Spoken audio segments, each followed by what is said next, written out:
नमस्कार. सोयाबीनच्या उत्पादन वाढीसाठी बीज प्रक्रिया अत्यंत महत्त्वाची आहे. बीज प्रक्रिया केल्याने उगवण क्षमता वाढते व उत्पादनात 25 ते 30% वाढ होते. तर जाणून घेऊ बीज प्रक्रिया कशी करावी ते. रोप अवस्थेत बुरशीजन्य रोगांपासून पिकांचे संरक्षण व्हावे म्हणून कार्बोक्झिन 37.5% व थायरम 37.5% DS 3 ग्रॅम प्रति किलो बियाणास चोळावे. सुरुवातीच्या काळात चक्रीभुंगा आणि खोडमाशी यांचा प्रादुर्भाव होऊन पिकांचे खूप नुकसान होते. ते टाळण्यासाठी थायोमॅथॉक्झाम 30% FS 10 मिलीग्रॅम प्रति किलो बियाणास चोळावे. जैविक बीजप्रक्रियात जीवाणूंचा वापर करतात.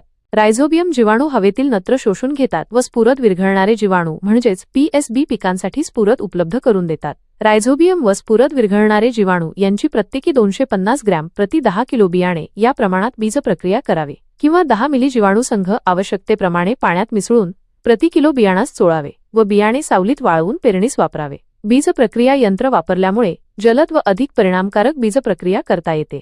बीजप्रक्रिया करताना काही गोष्टी आवर्जून लक्षात ठेवाव्यात. त्या म्हणजे बुरशीनाशक, कीडनाशक आणि जैविक या क्रमानेच बीजप्रक्रिया करावी. रासायनिक बीजप्रक्रिया पेरणीपूर्वी 2 महिन्या अगोदर किंवा 1 दिवस पूर्वी करता येते, परंतु जैविक बीजप्रक्रिया पेरणीपूर्वी 2 तास अगोदर करून बियाणे सावलीत ठेवावे. बीजप्रक्रिया करताना हातमोजे, मास्क याचा वापर करावा.